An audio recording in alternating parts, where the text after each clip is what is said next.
안녕하세요. 호암마을 책방입니다. 오늘은 30년간 아픈 나무들을 돌봐온 나무의사 우종령 박사님이 나무에게 배운 단단한 삶의 지혜, 나는 나무처럼 살고 싶다 중 어머니 품이 그리울 때 느티나무에 관한 이야기를 읽어 드리겠습니다. 어머니 품이 그리울 때 느티나무. 내 나이 정도가 되는 사람이라면 어릴 적 고향에서 속이 뻥 뚫린 커다란 나무를 본 기억이 있을 것이다. 이름도 모른 채 술래잡기를 하며 놀던 그 커다란 나무가 대부분 느티나무다. 봄이 되면 연록에 고운 새순을 올리고 햇볕이 내리쬐는 한여름이 되면 가지마다 짙푸른 녹음을 더해 시원한 그늘을 만들고 가을엔 고운 단풍으로 계절의 깊이를 더하다가 눈 내리는 겨울 가지 위에 흰눈을 얹어 보는 이의 마음을 따뜻하게 만들던 느티나무. 마을 한 기퉁이에서 온갖 풍파에도 한결같은 모습으로 사계절을 맞는 느티나무를 보고 있노라면 어린 마음에도 가슴 한가득 여유로움이 느껴졌다. 그러나 무엇보다도 느티나무는 마땅히 놀거리가 없는 어린 꼬마들에게 재미난 놀이기구가 되어주었다. 가끔씩 잘못이라도 저지르는 날이면 쌀이비로 엉덩이를 때리는 어머니를 피해 느티나무 구멍으로 몰래 숨어들던 기억이 아직도 생생하다. 그저 나무 안에 구멍이 뚫린 거였지만 그 안에 있으면 마치 나무 위 오두막집에 숨어든 톰소녀가 된 것 같기도 했다. 그때 들었던 생각, 이 커다란 구멍은 누가 뚫어놨을까? 친구들끼리 모여 앉은 날이면 도깨비가 그랬다. 산신령이 한밤중 몰래 내려와서 그랬다. 나무에 붙은 귀신이 혼자 살려고 그랬다 하며 별의별 얘기를 지어내곤 했다.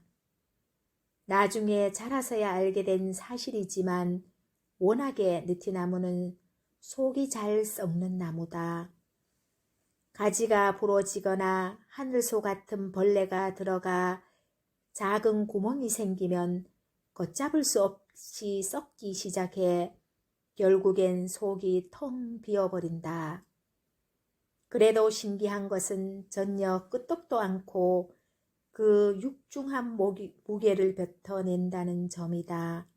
물론 어느 정도 선에서 썩는 게 멈출 때의 이야기지만 어릴 때는 그렇게 크게 뚫린 느티나무 속이 그저 신기하고 재미있게만 보였는데 나무의사라는 이름을 얻게 된 뒤로는 그 구멍이 어린 시절의 느낌으로만 다가오진 않는다.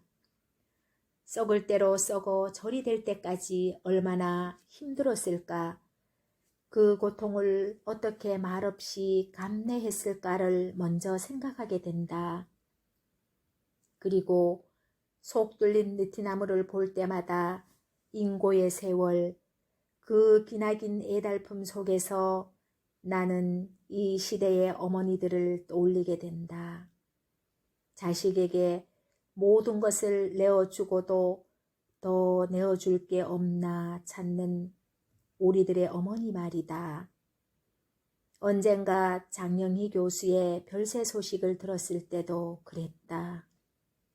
아는 사람은 알겠지만 그녀는 소아마비로 지체장애 1급이 된 장애인이었다. 5살 때까지 제대로 앉지도 못해 누워만 있어야 했고 초등학교 3학년 때까지 어머니의 등에 업혀 학교에 갔다. 어머니는 두 다리와 오른팔이 마비된 그녀를 화장실에 데려가기 위해 2시간에 한 번씩 학교를 찾아야 했다. 그녀는 어머니를 어느 글에서 다음과 같이 해고한 바 있다. 기동령 없는 딸이 발붙일 한 뼘의 자리를 마련하기 위해 목숨 걸고 운명에 반항하여 싸운 나의 어머니. 장례는 곧 죄를 의미하는 사회에서 마음속으로 피를 철철 흘려도 당당하고 의연하게 딸을 지킨 나의 어머니. 업어서 교실에 데려다 놓고 밖에서 추위에 떨며 기다리시던 나의 어머니. 조금만 도와주면 나도 잘 해낼 수 있다고 제발 한몫 끼워 달라고 애원해도 자꾸 벼랑 끝으로 밀쳐내는 이 세상에 악착같이 매달릴 수 있었던 것은 어머니가 있었기 때문이었다. 장명희 교수가 생애의 대부분을 목발에 의지하면서도 삶을 집어삼킬 것 같은 무서운 암에 맞서 투병하면서도 끝까지 영문학자의 길을 뚜벅뚜벅 걸어갈 수 있었던 것은 느티나무처럼 마음속으로 피를 철철 흘리면서도 딸을 지킨 어머니의 사랑 때문이 아니었을까. 그래서인지 장명희 교수가 죽기 직전에 어머니에게 남긴 편지가 너무나 안타깝게 느껴졌다. 엄마, 미안해. 먼저 떠나게 돼서. 엄마 딸로 태어나서 지지리도 속도 썩혔는데 그래도 난 엄마 딸이라서 참 좋았어.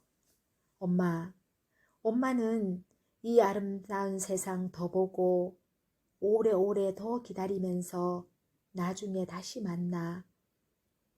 신은 모든 곳에 있을 수 없기에 어머니를 만들었다라는 말이 있다. 그런데 우리는 나이를 먹어 자식을 길러보고서야 어머니 마음을 조금이나마 헤아리게 된다. 어머니의 속이 느티나무처럼 썩어서 텅 빈 후에야 말이다. 나도 어머니의 가슴이 뻥 뚫리기 전에 방황을 멈추었으면 좋았을 것을 그러지 못했다. 그 사실이 지금도 내 마음을 아프게 한다. 감사합니다.